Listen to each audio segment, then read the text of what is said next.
നമ്മൾ പണ്ട് കാലം മുതലേ എണ്ണ ആട്ടിയെടുക്കാറുണ്ടല്ലേ? വെളിച്ചെണ്ണയായിട്ടും സൂര്യകാന്തി എണ്ണയായിട്ടും അതേപോലെ തന്നെ എള്ളെണ്ണ, അങ്ങനെ പല സാധനങ്ങൾ നമ്മൾ ആട്ടി എണ്ണ എടുക്കാറുണ്ട്. അത് പണ്ട് കാലത്താണ് നമ്മൾ ചക്കിലാട്ടി എടുക്കും. പണ്ട് കാലത്തുള്ളവർക്ക് അറിയാൻ പറ്റും ചക്കിലാട്ടി എടുക്കുന്നത്. അതിനുശേഷം അത് മെഷീനറീസായി. ഇപ്പം എല്ലാം എന്താണ് ഹൈഫൈ സെറ്റപ്പിലാണ് നമുക്ക് വെളിച്ചെണ്ണ എല്ലാം കിട്ടുന്നത്.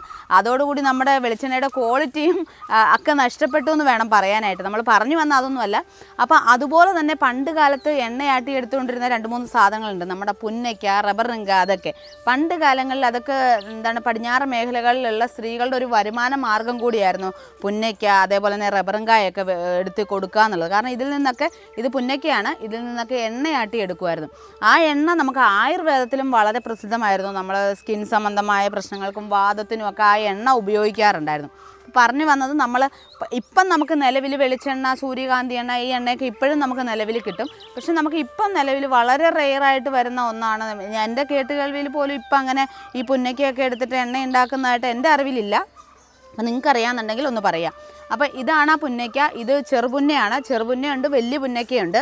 ഇത് ചെറുപുന്നയ്ക്കയാണ്. ഇതിൽ നിന്നൊക്കെ പണ്ട് കാലത്ത് എണ്ണ ധാരാളമായിട്ട് എടുത്തിരുന്നു. പിന്നെ അതേപോലെ തന്നെ ഇത് ചതച്ചെടുത്ത് കഴിഞ്ഞിട്ട് അതിൻ്റെ എണ്ണ പിഴിഞ്ഞെടുത്ത് വിളക്ക് കത്തിക്കാനൊക്കെ ഉപയോഗിക്കാറുണ്ട്. ഒരു ചെറിയ പച്ച കളറിലാണ് എണ്ണ വരുന്നത്. അമ്പലത്തിലൊക്കെ വിളക്ക് കത്തിക്കാനും നമ്മുടെ വീടുകളിൽ വിളക്ക് കത്തിക്കാനും ഒക്കെ ആയിട്ട് ഉപയോഗിച്ചുകൊണ്ടിരുന്നത്. കാരണം ഇതിനകത്ത് ആ ഒരു എണ്ണമയം ഉള്ളത് കൊണ്ട് തന്നെ നല്ല കട്ടിയുണ്ട് എണ്ണയ്ക്ക്. അപ്പോൾ അതുകൊണ്ട് തന്നെ അത് നിന്ന് കത്തുമായിരുന്നു, പെട്ടെന്ന് കെട്ടുപോകത്തില്ലായിരുന്നു എണ്ണ. അപ്പോൾ പറഞ്ഞു വന്നത് ആ ഒരു മരത്തെ ഇന്നൊന്ന് പരിചയപ്പെടുത്താൻ വേണ്ടിയിട്ടാണ്. കുറച്ച് കാലം പുറകോട്ട് പോവാം നമുക്ക്. ആ മരം വേറെ ഏതുമല്ല, ഇതാണ് അറുപുന്ന, ചെറുപുന്ന, മഞ്ഞപ്പുന്ന, പൊരിപ്പുന്ന, പുന്നമരം അങ്ങനെയൊക്കെ പറയുന്നതാണ്. ആറ്റുപുന്ന അങ്ങനെയൊക്കെ പറയുന്നുണ്ട് ഈ ഒരു മരത്തിന്.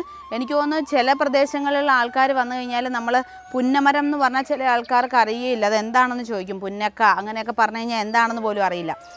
അപ്പോൾ പണ്ട് കാലത്ത് നമ്മുടെ ഈ പടിഞ്ഞാറൻ പ്രദേശങ്ങളിലാണെന്ന് എനിക്ക് തോന്നുന്നു, ഈ കടലിൻ്റെയും അതേപോലെ തന്നെ ആറ്റ് തീരങ്ങളിലൊക്കെ ആ ഭാഗത്തൊക്കെ താമസിക്കുന്നവർക്കാണ് കൂടുതലായിട്ടും പുന്നമരത്തെ അറിയാൻ പറ്റുന്നത്. കാരണം ആറ്റുപുന്ന എന്ന് പറയുമ്പോൾ തന്നെ നമുക്കറിയാം വെള്ളത്തിനോടടുത്ത് ആറിൻ്റെയൊക്കെ തീരത്ത് വളരാൻ ഇഷ്ടപ്പെടുന്ന ഒരു വൃക്ഷമാണ് ഈ ഒരു പുന്നമരം എന്നാണ് പറയുന്നത്. അപ്പോൾ അതുകൊണ്ടാണ് ആറുപുന്ന അല്ലെങ്കിൽ ആറ്റുപുന്ന എന്നൊക്കെ അതിനെ പറയുന്നത്. അപ്പോൾ അങ്ങനെ വളർന്നു വന്നിരുന്ന ഒരു വൃക്ഷമാണ്. ഇപ്പോൾ വളരെ റെയറായിട്ട് നമുക്കങ്ങനെ കാണാനേ ഇല്ലാത്തൊരു മരമാണ്. പണ്ടൊക്കെ ഞങ്ങളുടെയൊക്കെ ചെറുപ്പകാലത്ത് നമ്മുടെയൊക്കെ വീടുകളുടെയൊക്കെ അവിടെയൊക്കെ ആയിട്ട് നിറയെ പുന്നമരങ്ങൾ ഏതെങ്കിലും ഭാഗത്തായിട്ട് മിക്ക വീടുകളിലും തന്നെ ഉണ്ടായിരുന്നു. ഇപ്പോൾ അങ്ങനെ മരം എന്ന് പറയുന്നത് നമുക്കങ്ങനെ കാണാനേ ഇല്ല. ശരിക്കും പറഞ്ഞാൽ നമ്മുടെ നാട്ടിൽ നിന്നൊക്കെ വംശനാശം സംഭവിച്ചുകൊണ്ടിരിക്കുന്ന ഒരു മരമാണ് പുന്നമരം എന്ന് പറയുന്നത്. ഇത് നമ്മുടെ ഇന്ത്യയിലാണ് ഏറ്റവും കൂടുതലായിട്ട് കാണുന്ന വൃക്ഷമാണ്. നമ്മുടെ തദ്ദേശീയ വൃക്ഷമാണ്. കേരള, തമിഴ്നാട്, കർണാടക അങ്ങനെയുള്ള നിത്യഹരിത വനങ്ങളിലും അതേപോലെ തന്നെ ആറിൻ്റെ തീരങ്ങളിലും ഒക്കെയാണ് ഇത് ഏറ്റവും കൂടുതലായിട്ട് കണ്ടുവന്നിരുന്നത്. പിന്നെ പണ്ട് കാലങ്ങളിൽ ഇതിൻ്റെ കറ അണുബാധ തടയാനും മുറിവ് ഉണക്കാനും ഒക്കെ ഉപയോഗിച്ചിരുന്നതായിട്ട് പറയുന്നുണ്ട്. ഇപ്പോൾ ഉപയോഗിക്കാറില്ല, പണ്ട് കാലങ്ങളിൽ ഉപയോഗിച്ചിരുന്നതാണ്. ഇതിൻ്റെ ശാസ്ത്രീയ നാമം കലോഫില്ലം കലാബ എന്നാണ്. പിന്നെ നമ്മുടെ കേരളത്തിലുള്ള സസ്യശാസ്ത്രജ്ഞ പണ്ഡിതരും ആയുർവേദത്തിലും ഒക്കെ ഉള്ളവരും ഒക്കെ കലോഫില്ലം അപെറ്റാലം എന്ന പേരിലാണ് ഇത് വ്യാപകമായിട്ട് അറിയപ്പെടുന്നത്. അപ്പോൾ ഇത് പണ്ട് കാലത്ത് ഇതിനൊരു ചരിത്രം പറയുന്നുണ്ട്. പണ്ട് കാലത്ത് നമ്മുടെ തിരുവിതാംകൂർ രാജവംശം ആ സമയത്ത് രാജാക്കന്മാരൊക്കെ ഭരിച്ചിരുന്ന സമയത്ത് കപ്പലുണ്ടാക്കാനായിട്ട് ഇതിൻ്റെ തടി ഉപയോഗിച്ചിരുന്നതായിട്ട് പറയപ്പെടുന്നുണ്ട്. ഇതിൻ്റെ തടി ഉപയോഗിക്കുന്നത് ഇതിൻ്റെ തൂണ്, പായ്ക്കപ്പലിൻ്റെ ഒക്കെ തൂണുണ്ടാക്കാനായിട്ടായിരുന്നു ഇതിൻ്റെ തടി, നമ്മുടെ ഈ ആറ്റുപുന്നയുടെ തടി ഉപയോഗിച്ചുകൊണ്ടിരുന്നത്. അപ്പോൾ പണ്ട് കാലങ്ങളിൽ ഇതിൻ്റെ തടി ഒരുപാട് കൂടുതലായിട്ട് ബ്രിട്ടീഷുകാർ അങ്ങോട്ടേക്ക് കയറ്റുമതി ചെയ്യുന്നുണ്ടായിരുന്നു ഇതിൻ്റെ തടിയും. നമ്മൾ പുന്ന എന്ന് വിളിക്കുന്ന ഈ മരത്തെ ഇംഗ്ലീഷുകാർ വിളിക്കുന്നത് പൂൺ എന്നാണ്. അപ്പം ഈ പൂൺ സ്പാർ എന്നാണ് അവർ ഈ മരത്തെ വിളിക്കുന്നത്. കാരണം കപ്പലിന് കൊടുക്കുന്ന ആ ഒരു തൂണ് എന്നുദ്ദേശിച്ചിട്ട് പൂൺ സ്പാർ, പുന്നയുടെ ആ ഒരു തൂണെന്നുള്ള രീതിയിലാണ് അവരതിനെ അറിയപ്പെടുന്നത്. പിന്നെ നമ്മൾ പറയുന്നുണ്ട് പൂൺ സ്പാർ ഓഫ് ട്രാവൻകൂർ. അപ്പോൾ തിരുവിതാംകൂറിൽ നിന്നും ഈ നമ്മുടെ കപ്പലിൻ്റെ ഈ തൂണ് നിർമ്മിക്കാനായിട്ട്, തൂണുണ്ടാക്കാനായിട്ട് കൊണ്ടുപോയിക്കൊണ്ടിരുന്ന ഏറ്റവും പ്രധാനപ്പെട്ട തടിയിലൊന്നാണ് നമ്മുടെ പുന്നമരത്തിൻ്റെ, ഈ ചെറുപുന്നയുടെ തടി എന്ന് പറയുന്നത്. അപ്പോൾ അതുകൊണ്ട് തന്നെയാണ് പൂൺ സ്പാർ ഓഫ് ട്രാവൻകൂർ എന്ന് ഇത് അറിയപ്പെടാനും കാരണം. അന്നത്തെ കാലത്ത് ഒരുപാട് ഇതിൻ്റെ തടി കഷ്ണങ്ങൾ ബ്രിട്ടീഷുകാർ അങ്ങോട്ടേക്ക് ഈ കപ്പലിൻ്റെ നിർമ്മാണത്തിനായിട്ട് കയറ്റുമതി ചെയ്തിട്ടുണ്ടായിരുന്നു എന്നാണ് പറയപ്പെടുന്നത്. നമ്മുടെ ആയുർവേദത്തിലും പുന്നയുടെ ചെറുതും വലുതുമായിട്ടുള്ള പുന്നയുണ്ട്, ചെറുപുന്നയുണ്ട്, വലിയ പുന്നയുണ്ട്. അപ്പോൾ ഈ മരങ്ങൾക്കെല്ലാം ഒരു പ്രത്യേക സ്ഥാനം തന്നെയുണ്ട് നമ്മുടെ ആയുർവേദത്തിലും. അപ്പോൾ വൈദ്യഗ്രന്ഥത്തിലൊക്കെ ചെറുപുന്ന എന്നാണ് ഇത് അറിയപ്പെടുന്നത്. അപ്പോൾ ഇതിൻ്റെ ആ കുരുവിൽ നിന്നെടുക്കുന്ന എണ്ണയുണ്ടല്ലോ, ആ എണ്ണ നമ്മൾ വാദത്തിന് വളരെ നല്ലതാണ്. അത് പുറമേ പരട്ടാനായിട്ട് വളരെ നല്ലതാണ്. അതേപോലെ തന്നെ സന്ധിവേദന, നീര്, ഇതിനൊക്കെ വളരെ നല്ലതായിരുന്നു. പണ്ട് കാലങ്ങളിൽ ഈ എണ്ണ ആയുർവേദത്തിൽ ഈ മരുന്നായിട്ട് ഉപയോഗിക്കുന്നുണ്ടായിരുന്നു. അപ്പോൾ അതുപോലെ തന്നെയാണ് നമുക്ക് സ്കിൻ സംബന്ധമായ അസുഖങ്ങളൊക്കെ ഉണ്ടായില്ലേ, ചൊറി, ചെരങ്ങ്, കുഷ്ഠം, അങ്ങനെയുള്ള അസുഖങ്ങളൊക്കെ ഉണ്ടാകുന്ന സമയത്ത് ഇതിൻ്റെ തൊലിയും അതേപോലെ തന്നെ എണ്ണയും ഒക്കെ മരുന്നായിട്ട് ഉപയോഗിക്കാറുണ്ടായിരുന്നു. നമ്മുടെ സർപ്പക്കാവുകളിലും ഈ ഒരു പുന്നമരത്തിനൊരു പ്രത്യേക സ്ഥാനമുണ്ട് കേട്ടോ. പുന്നമരത്തിൻ്റെ നാഗങ്ങൾക്കും, വലിയ പുന്നയാണ്, നാഗങ്ങൾക്കും അതേപോലെ ശിവഭഗവാനും ഒക്കെ ഒരേപോലെ ഇഷ്ടമുള്ള ഒരു മരമാണ് ഈ ഒരു പുന്നമരം എന്നാണ് പറയുന്നത്. അതുകൊണ്ട് മിക്കവാറും സർപ്പക്കാവുകളിലൊക്കെ പുന്നമരങ്ങൾ കാണാറുണ്ട്. പിന്നെ അതിനെക്കുറിച്ച് നമുക്ക് എടുത്തു പറയാനുള്ളൊരു കാര്യം എന്ന് പറയുന്നത്, പുന്നമരത്തെക്കുറിച്ചിട്ട് പണ്ട് കാലത്തൊരു സീരിയൽ ഉണ്ടായിരുന്നു, പുന്നയ്ക്ക വികസന കോർപ്പറേഷൻ എന്ന് പറഞ്ഞ്. ദൂരദർശൻ ചാനലൊക്കെ കണ്ടിട്ടുള്ള ആൾക്കാർക്ക് അറിയാൻ പറ്റും ആ ഒരു സീരിയൽ.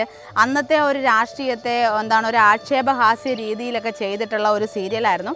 അപ്പോൾ അതിൽ നമ്മുടെ ഗോപകുമാർ എന്ന് പറയുന്ന ആ ഒരു ആക്ടറായിരുന്നു നല്ല രീതിയിൽ ആ ഒരു റോള് കൈകാര്യം ചെയ്തിട്ടുള്ള ഒരു സീരിയലായിരുന്നു. അത് കണ്ടിട്ടുള്ളവർക്ക് അറിയാൻ പറ്റും.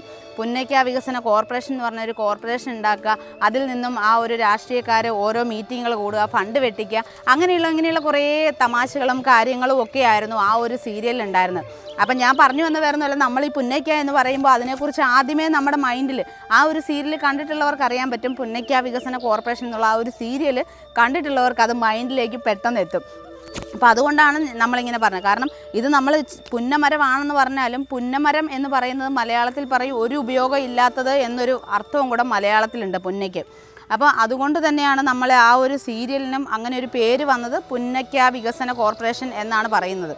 അപ്പം ഈ ഒരു ചെടി കൊണ്ട് നമുക്ക് ചെറിയൊരു ഉപയോഗം മാത്രമല്ല, പണ്ട് കാലത്ത് നമ്മൾ ആ ഒരു രാജ്യത്തു നിന്നും മറ്റു രാജ്യത്തിലേക്ക് ബന്ധിപ്പിക്കാനുള്ള ആ ഒരു ഉപാധി എന്ന് പറയുന്നത് കപ്പൽ മാർഗമായിരുന്നു.